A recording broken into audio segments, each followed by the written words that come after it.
Hi, this is Robert Rickover. I'm an Alexander Technique teacher in Lincoln, Nebraska. I also teach regularly in Toronto, Canada. My guest today is Bob Leda, who's an Alexander Technique teacher in the Boston area. He's been a teacher for about 30 years. And we're going to talk today about our slightly different views on distance teaching, distance Mm. learning for the Alexander Technique. Bob, welcome to the show. Oh, glad to be here, Robert. Always happy to talk with you. It's fun talking with you. Yeah. So here's before we start, maybe if you wouldn't mind giving a short description or definition of the Alexander Technique. Sure. For me, our territory is how you do what you do and who you are when you do it. And the Alexander technique is to explore this with all of our students. Hmm. So both Bob and I do distance teaching Yeah. using Zoom, I assume in your Yeah, case as using, well. yeah. And pretty much right now, we're recording this in August of 2020. I'd say the vast majority of Alexander Technique teaching going on, certainly in the US, is on Zoom Oh, or yes. Yeah. similar platforms. And I, I think that Bob and I have slightly different views about the our preferences in terms of using Zoom for Mm. teaching or in person. And Bob, I think, is a little more people oriented than me, perhaps, or who knows. But Right. he would be happier if he were teaching in person. Is that I correct? prefer it. Yeah. There's a lot to be said for teaching in person. There's a lot to be said for teaching remotely Hmm. as well, and we get a far broader reach, Hmm. with doing this. Hmm. You and I are using Zoom right now, and I think we both feel that's the best platform for it. I've used WebEx. The sound, was Yeah. terrible.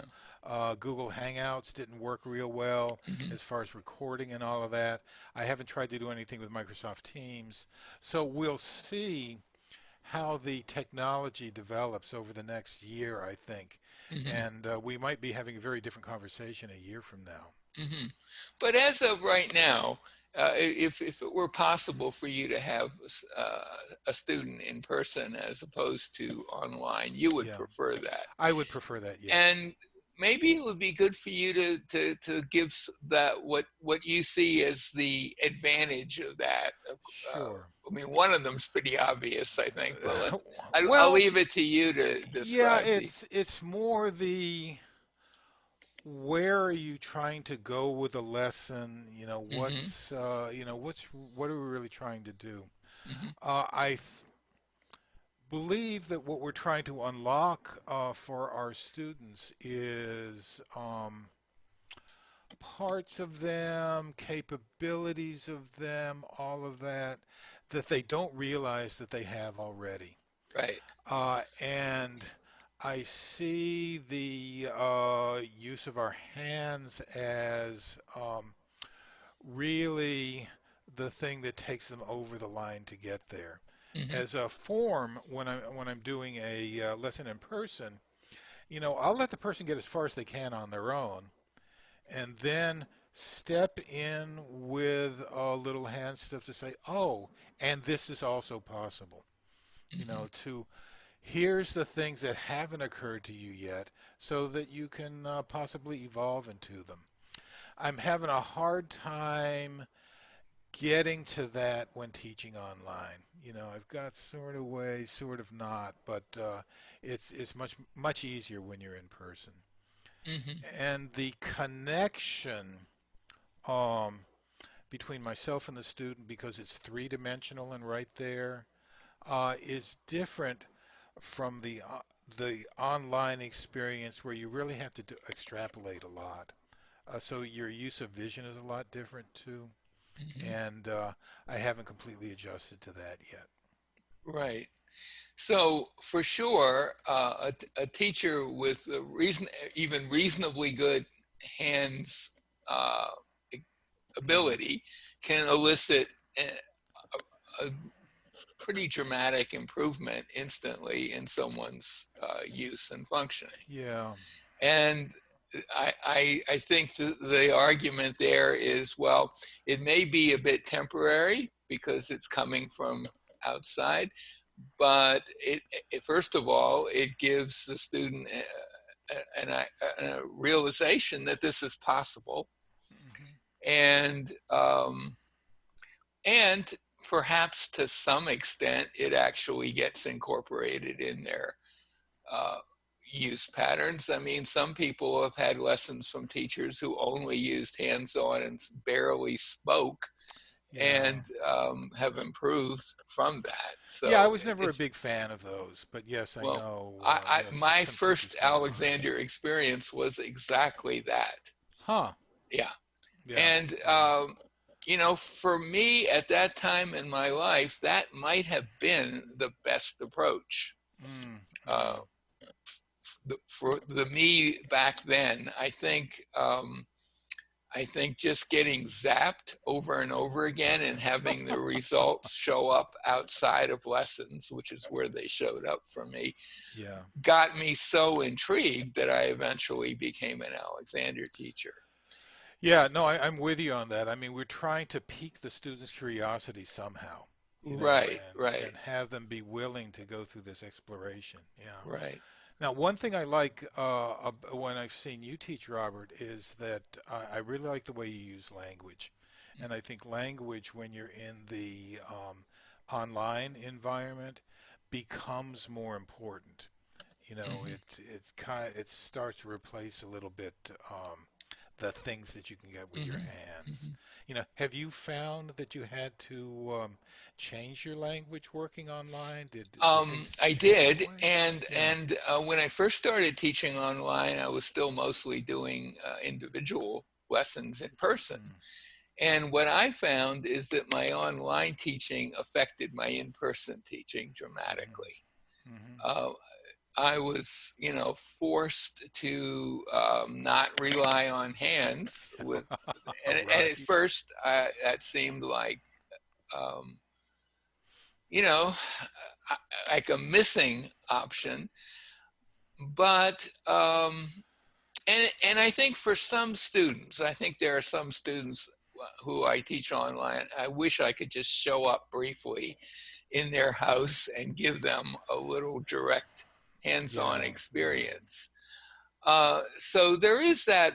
I think for some students and some teachers that's a downside. But what I have found is that there is a gigantic upside that I had not really expected, which is Mm, that, in a typical private individual lesson, you help them do things, you maybe give them some ideas to think about, maybe you introduce them to Alexander directions or whatever, and you send them off and maybe see them next week. And for me, one of the first questions I would ask is, well, how did you do with the project? yep, yep, yep, And yep. 7 or 8 times out of 10, well, I was just too busy. I just Yeah, didn't think about it, right? I know. yeah. I think all teachers have had that. With online teaching, that doesn't happen near as much. And I think Hmm. the reason is, at least for me, it doesn't, is that it's absolutely clear to the student that they are a student, not a recipient of some external zapping, so to speak. Right. And and I think it makes it clear for the teacher as well, that this is a very different. This is not so much not a therapy. This is a Hmm. teaching process, and given that, they're much more likely to think, well, okay, so I have some things I can work on that I've been given.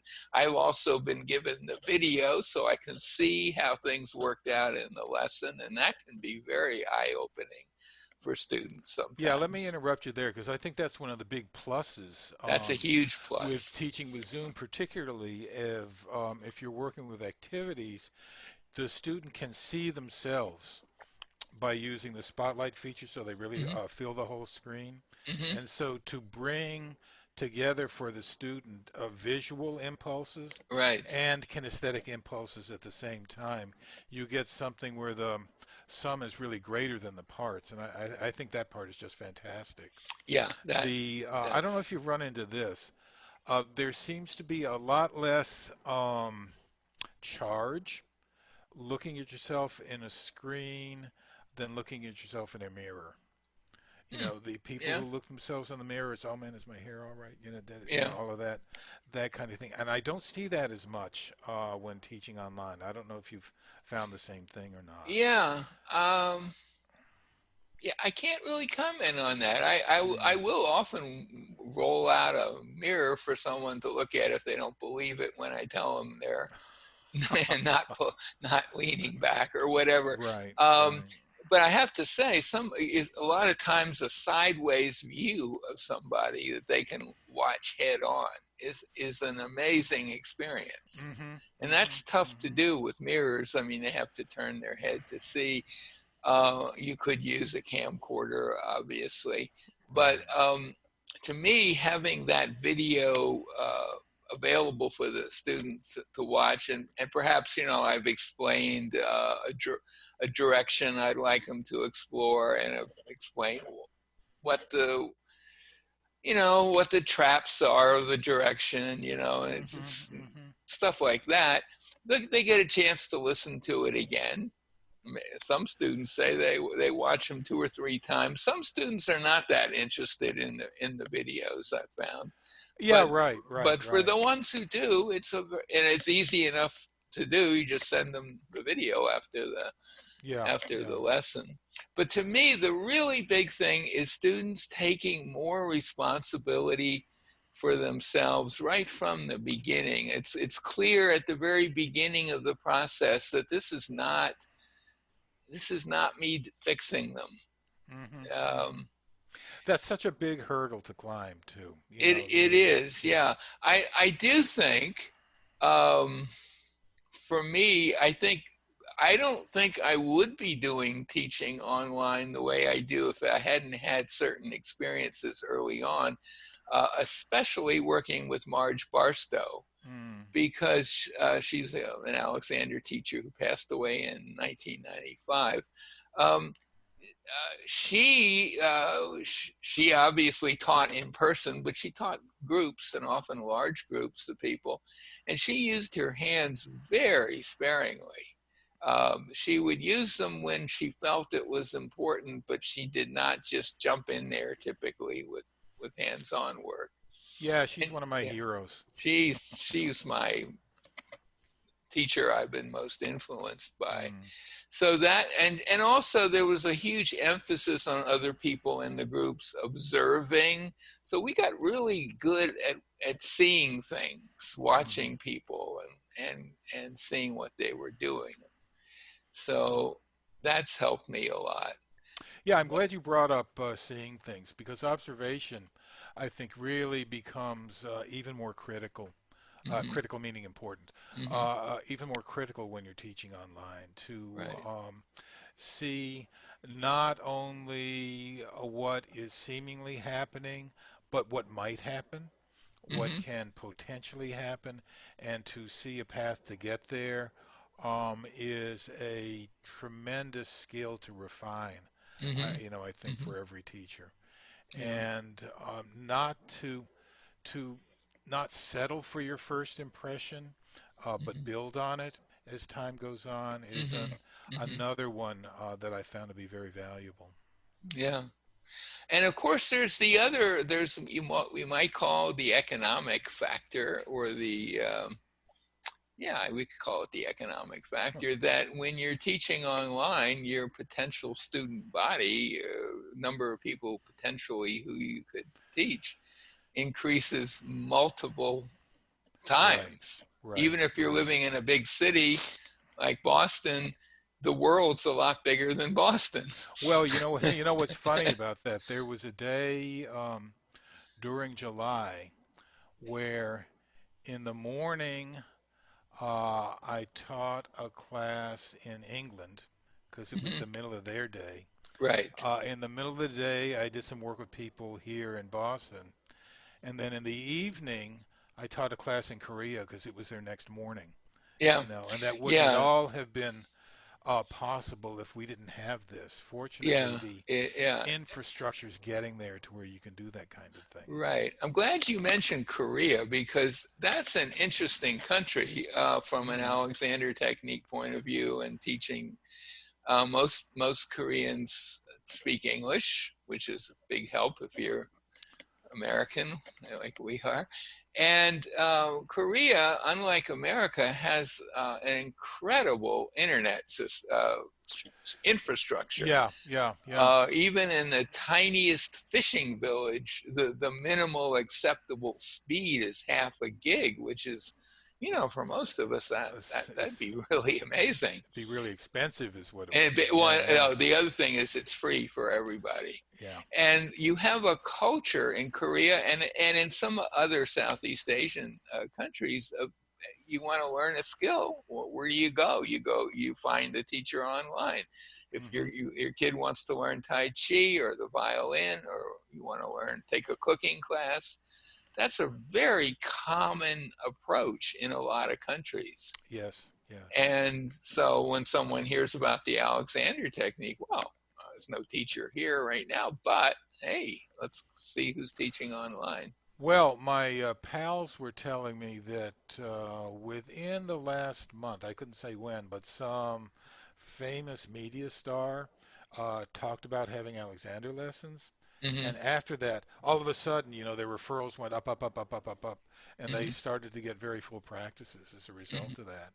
Yeah, So it's a very media intensive country. Yes, absolutely. yeah. And the other thing that I think about online teaching that I don't think most of us consider enough is that for someone to come for an in-person session, even if they live in the same city and it's maybe a half-hour trip to get to your place, well, that's a half hour and then a half hour back. And what most people these days, maybe a little less with the pandemic, but then on the other hand, they're not traveling anyway.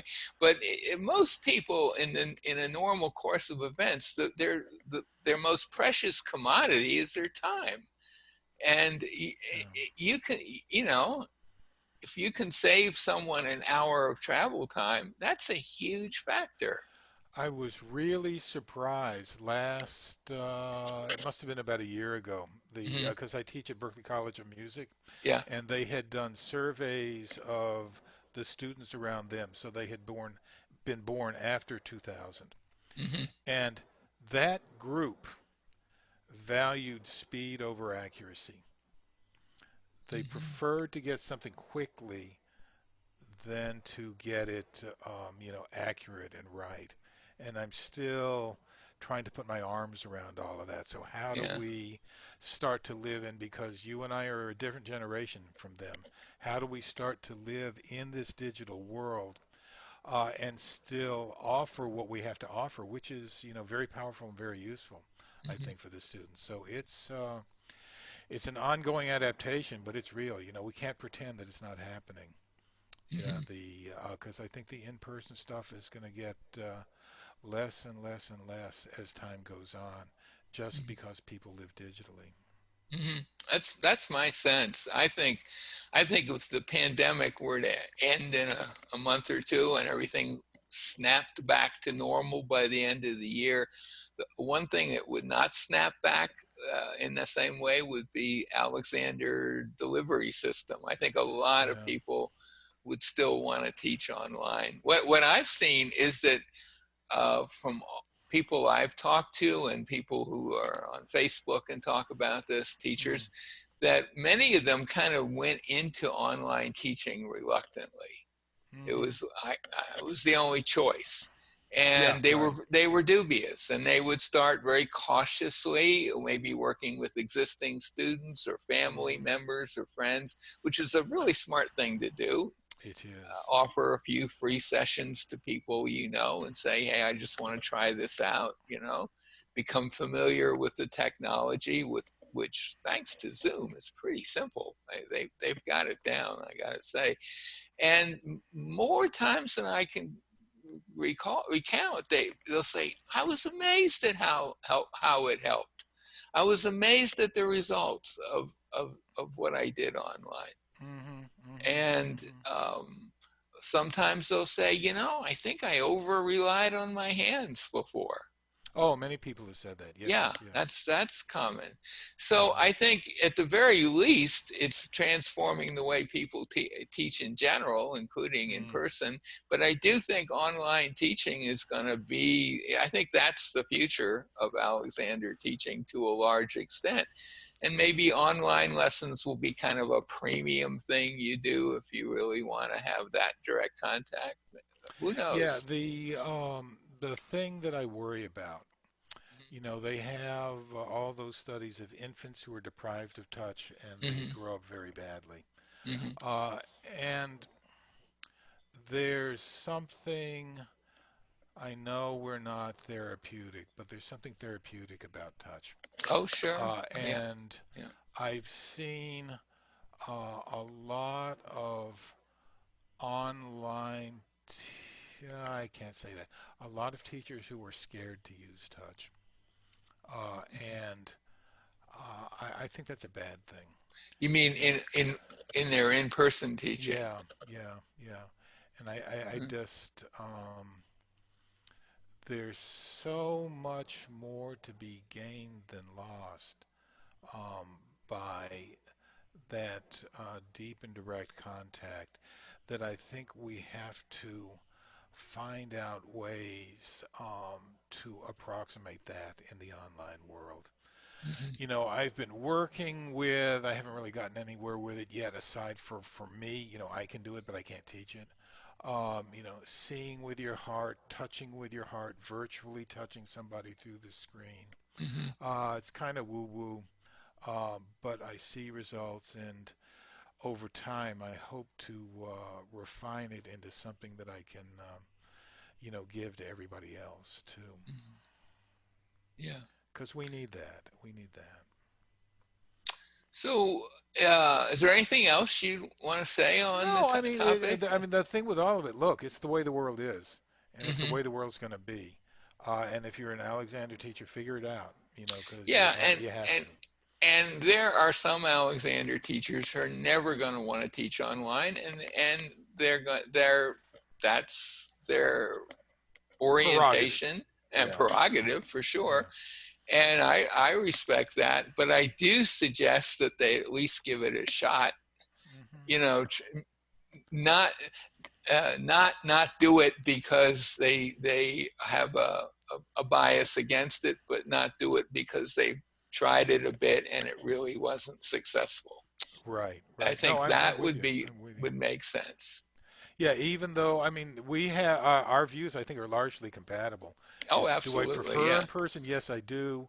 Yeah. But I'm trying for myself to try to bring the depth of that in-person experience to online lessons, Hmm. and I hope we all collectively can move forward that way. Hmm. Well, let's end on that note. That sounds pretty good. Okay. My guest today has been Bob Leda, an Alexander teacher in Boston. I'll put a link to his website, and if well, you could live anywhere and have a lesson with him. But Good. if you when in-person lessons become available, there he is, available, willing and able. Ready, willing, and able. Yeah, yeah, yeah. Yeah, Thanks, Bob. Robert. Thanks, Robert. This has Oh, been and grand, man. thank you for being on the show. Yep. Okay.